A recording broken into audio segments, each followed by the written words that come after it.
Assalamualaikum warahmatullahi wabarakatuh. Bismillahirrahmanirrahim. Alhamdulillahirabbil alamin wassalatu wassalamu ala rasulil amin wa ala alihi wa ashabihi ajma'in. Amma ba'd. Allahumma alimna bima yanfa'una wanfa' bima 'allamtana wa zidna ilma. Alhamdulillah, kita bertemu lagi dalam perkongsian berkaitan dengan ilmu tauhid. Untuk tajuk kali ini ialah asy-syafa'ah, pertolongan ataupun bantuan.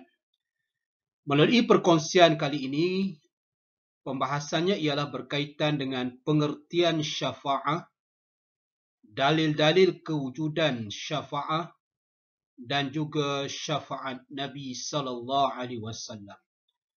Jadi ketiga-tiga perkara ini akan disentuh dalam perkongsian kali ini dan ini merupakan bahagian yang pertama dalam tajuk asy-syafa'ah yang sekiranya nak merujuk pada buku teks iaitu muka surat 45 hingga 49 bagi tajuk asy-syafa'ah.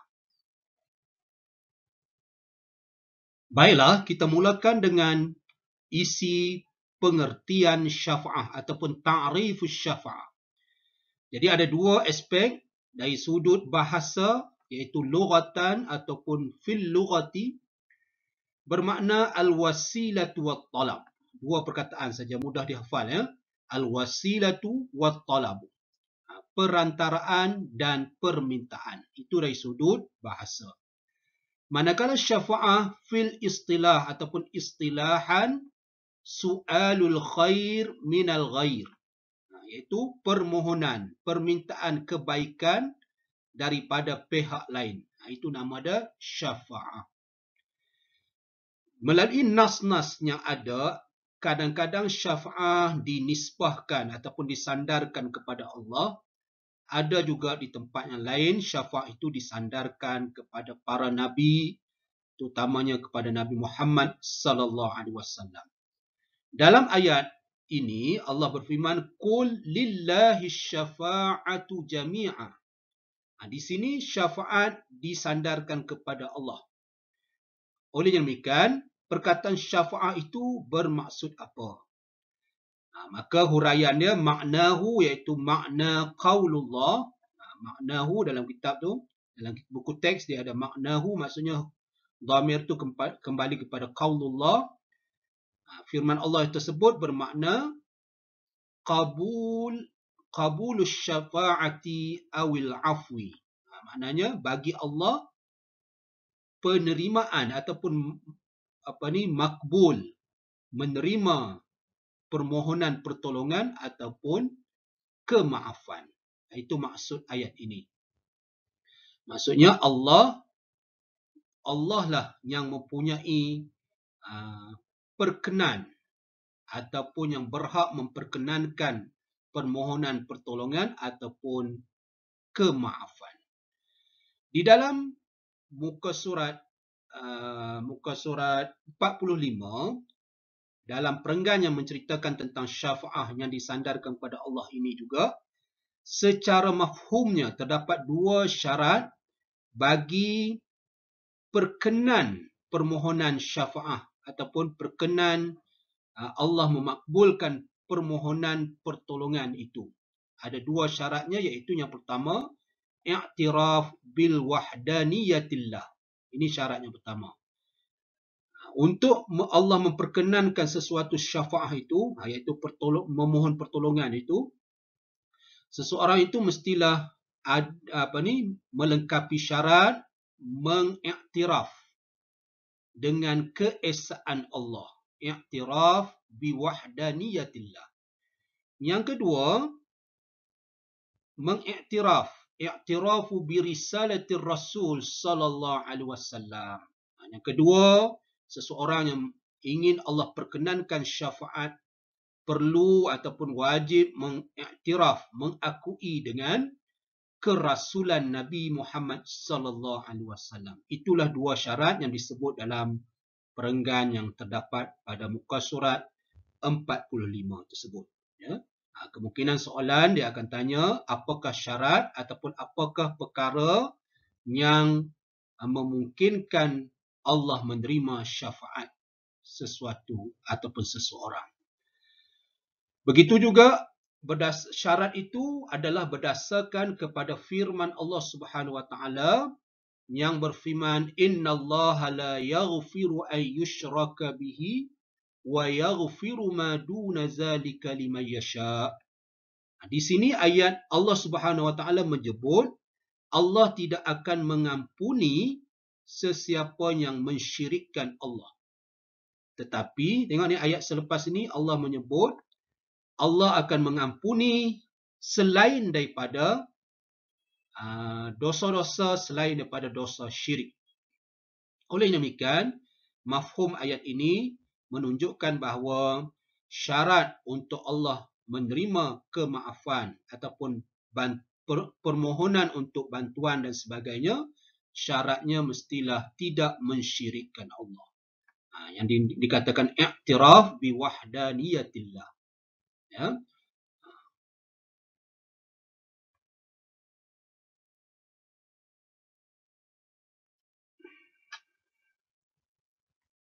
Seterusnya dalam buku teks muka surat 46 terdapat isi yang mempamerkan dalil-dalil kewujudan syafa'ah ataupun adillatus syafa'ah.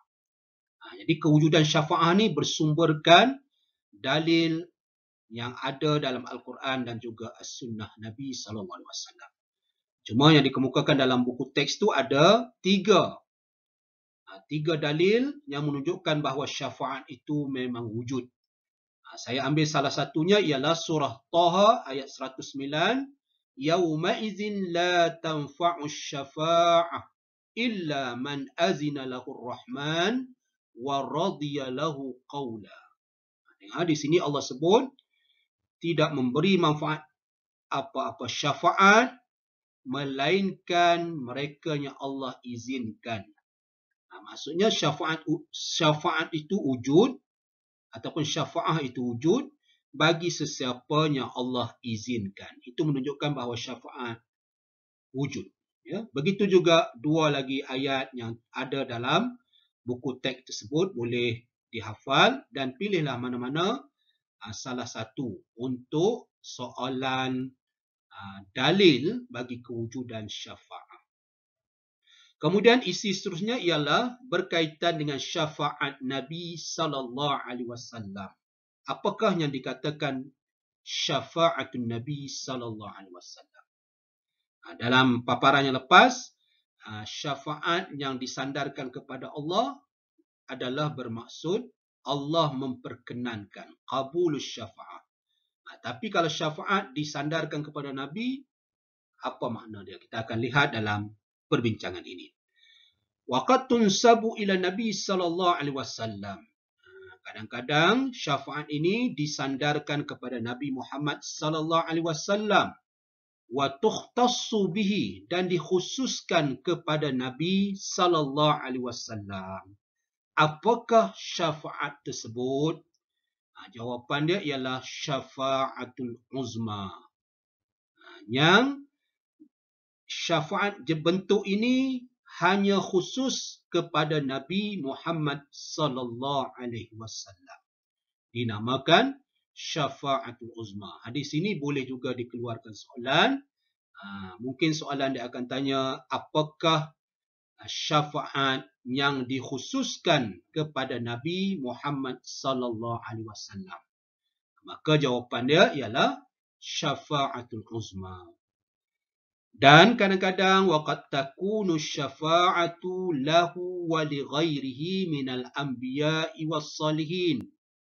Kadang-kadang terdapat juga syafaat yang ada pada Nabi Muhammad sallallahu alaihi wasallam dan juga selain daripada Nabi Muhammad sallallahu alaihi wasallam dari kalangan para nabi dan juga orang-orang yang soleh. Maksudnya yang syafaatul uzma hanya kepada rasul ya, tukhtassu, dikhususkan. Tetapi terdapat juga syafaat yang ada pada rasul dan juga kepada para nabi dan orang-orang yang soleh. Nanti kita akan lihat pembahasannya akan datang. Berdasarkan sabda Rasul sallallahu alaihi wasallam, kewujudan syafaat Nabi Muhammad sallallahu alaihi wasallam berdasarkan dalil Rasulullah sallallahu alaihi wasallam pernah bersabda, likulli nabiyyin da'watun qad da'aha li ummatihi wa inni ikhtaba'tu da'wati syafa'atan li ummati. Di sini fokus kita ya.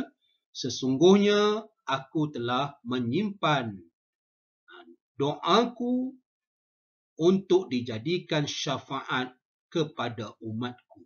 Di sini disebut syafa'atan li ummati.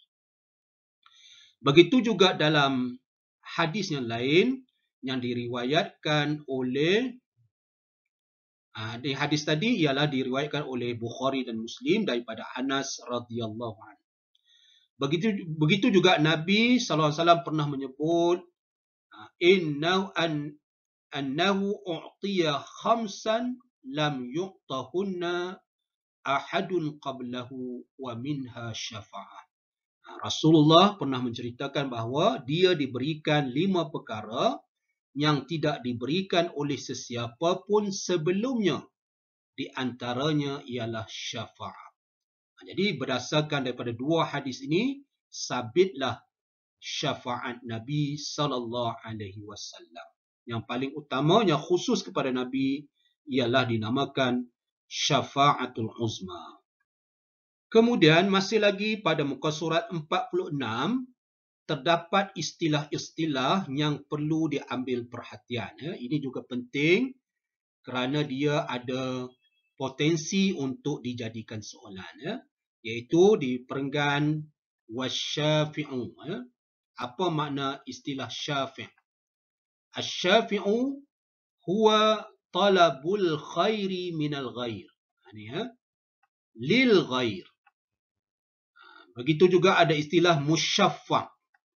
Maksudnya maqbulus syafa'ati. Begitu juga ada perkara isi juga di sini, iaitu orang yang pertama mendapat syafaat di hari kiamat ataupun yang menjadi syafi' dan musyaffa'. Jadi kita lihat apakah maksud bagi istilah-istilah tersebut yang disebut dalam riwayat Syaikhan bahwasanya Nabi sallallahu alaihi wasallam annahu awwalu syafi'in wa musyaffa'. Jadi apa maksud syafi' dan musyaffa'?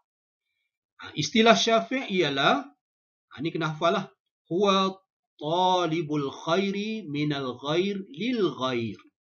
Iaitu permohonan sesuatu kebaikan daripada pihak lain untuk pihak yang lain. Maksudnya ada 3 watak di situ.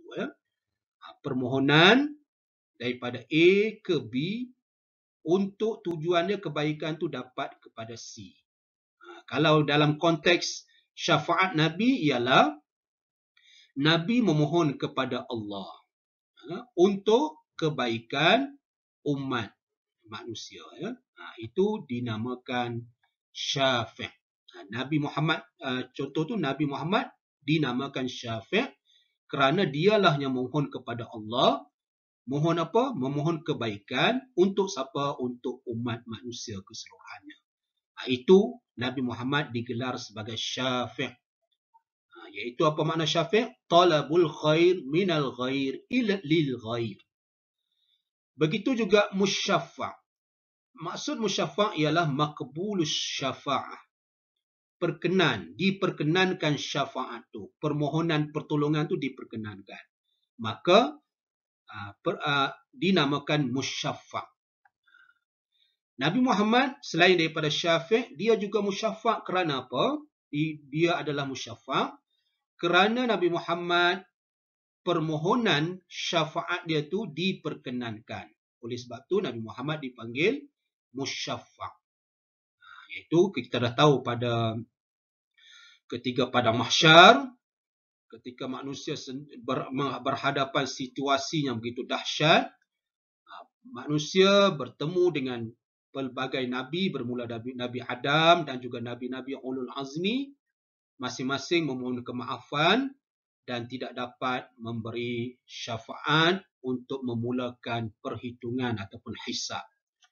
Kemudian mereka umat manusia bertemu dengan Rasulullah SAW dan Rasulullah bertemu dengan Allah untuk memohon syafaat, memulakan perhitungan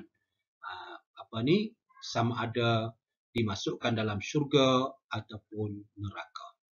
Jadi pertolongan itu, permohonan pertolongan oleh Nabi Muhammad SAW kepada Allah itu diperkenankan. Oleh sebab itu Nabi Muhammad dinamakan syafi' yang membawa permohonan pertolongan tersebut, dan permohonan pertolongan tersebut dimakbulkan ataupun diperkenankan, maka Nabi Muhammad dinamakan juga dianggap ataupun digelar sebagai musyaffa'.